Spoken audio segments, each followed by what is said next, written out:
Shalom, selamat pagi, salam sejahtera bagi saudara-saudara sekalian. Mari kita berdoa untuk mendengarkan firman Tuhan. Ya Tuhan, seluruh kehidupan kami terarah kepadamu pada pagi hari ini. Kami sangat rindu untuk mendengarkan isi hatimu. Tolonglah kami, ya Roh Kudus, kami dimampukan memahaminya, dan terlebih kami dimampukan untuk melakukannya dalam kehidupan kami. Dalam nama Tuhan Yesus kami berdoa. Amin. Yosua pasal 14 ayat 6 sampai ayat 15 firman Tuhan. Bani Yehuda datang menghadap Yosua di Gilgal.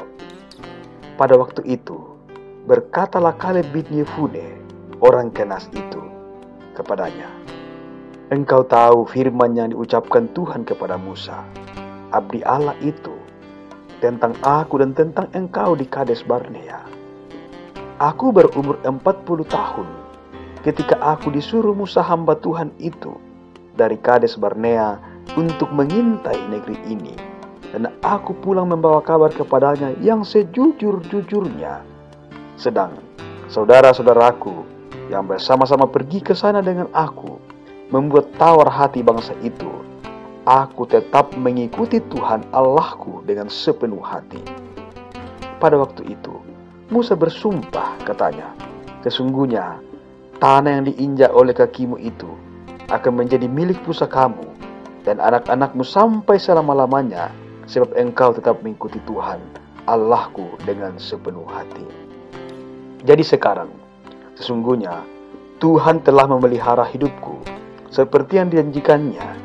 Kini sudah 45 tahun lamanya sejak diucapkan firman Tuhan kepada Musa. Dan selama itu orang Israel mengembara di padang gurun. Jadi sekarang telah berumur 85 tahun aku hari ini. Pada waktu itu aku masih sama kuat seperti pada waktu aku disuruh Musa. Seperti kekuatanku pada waktu itu, demikianlah kekuatanku sekarang untuk berperang dan untuk keluar masuk. Oleh sebab itu, berikanlah kepadaku pegunungan yang dijanjikan Tuhan pada waktu itu. Sebab engkau sendiri mendengar pada waktu itu bahwa di sana ada orang enak dengan kota-kota yang besar dan berkubu. Mungkin Tuhan menyertai aku sehingga aku menghalau mereka seperti yang difirmankan Tuhan. Lalu Yosua memberkati Kaleb bin Yefune, dan diberikannya Hebron kepadanya menjadi milik pusakanya. Itulah sebabnya Hebron menjadi milik pusaka Kaleb bin Yefune, orang Kenas itu, sampai sekarang ini, karena ia tetap mengikuti Tuhan Allah Israel dengan sepenuh hati. Nama Hebron dahulu ialah Kiryat Arba. Arba ialah orang yang paling besar di antara orang enak, dan amanlah negeri itu berhenti berperang. Demikian firman Tuhan. Saudara-saudara yang dikasihi Tuhan, renungan edisi 16 Juni 2020, kejujuran di hadapan Tuhan. Saudara-saudara,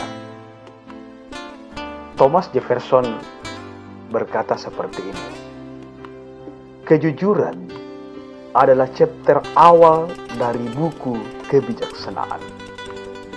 Namun saudara-saudara, sepertinya kejujuran sudah mulai langka di era sekarang ini. Siapa yang jujur akan hancur. Kalimat ini sering diucapkan untuk mencandakan situasi zaman edan sekarang ini.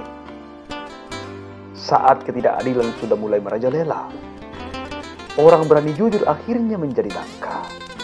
Akibatnya, para penipu tertawa di atas singgasananya. Kehidupan bersama akan celaka kalau tipu daya menjadi sebuah gaya kehidupan.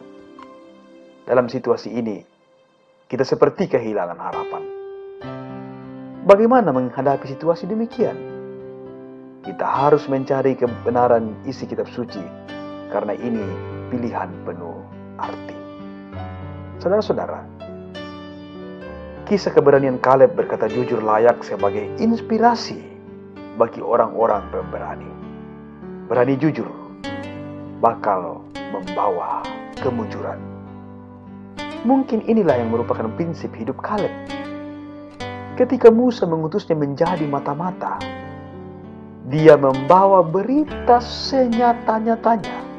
Tidak seperti teman-temannya yang tercemar dengan berita bohong dan mengabaikan fakta. Akibatnya, bukan asa yang dirasa, tetapi tawar hati melanda bangsa Israel. Sesungguhnya saudara-saudara, ketika orang mulai tidak jujur, kehidupan kebersamaan akan mulai hancur. Dan sebaliknya, dengan sikap jujur, maka kehidupan kita pun akan mujur. Saudara-saudara yang dikasihi Tuhan, teladan dari Kaleb adalah materi tentang kemujuran orang Israel. Tindak tanduk Kaleb hingga usia tuanya menjadi tanda bagi orang yang menaati Tuhan sepenuh hati. Kepadanya diberikan tanah Hebron sebagai milik pusaka, ayat 14. Sesuai janji Musa kepadanya di Kades Barnea. Dikatakan bahwa sesungguhnya tanah yang diinjak oleh kakimu itu akan menjadi milik pusakamu dan anak-anakmu sampai selama-lamanya. Kata-kata Musa itu menjadi alasan bagi Yosua penggantinya untuk memberikan tanah Hebron kepada Kaleb dan keturunannya. Kaleb pun dikenal sebagai orang yang jujur dan mujur. Mereka disebut sebagai generasi kejujuran. Saudara-saudara yang dikasihi Tuhan, zaman boleh saja disebut edan. Namun, orang yang percaya kepada Yesus tidak perlu ikut-ikut edan. Bagaimanapun, bersikap jujur tetap adalah pilihan yang sangat luhur dan respon yang paling tepat dari iman kita kepada Tuhan. Sikap jujur sangat diperlukan demi kelangsungan hidup bersama penuh daya cipta. Berani jujur adalah tanda gaya hidup orang yang sungguh percaya kepada Tuhan dengan sepenuh hati, yang merupakan cerminan rasa syukurnya.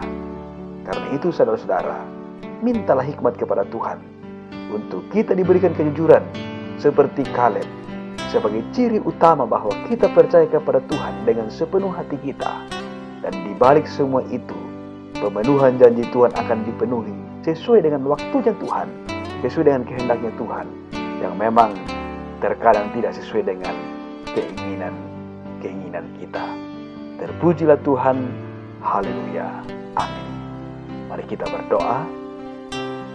Ya Tuhan, terima kasih untuk firman kehidupan yang boleh Engkau layakkan kepada kami untuk kami alami pada pagi hari ini.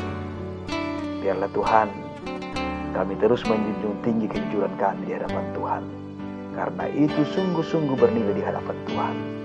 Tolonglah kami Tuhan, Engkau memampukan kami memahami dan melakukan firman-Mu ini.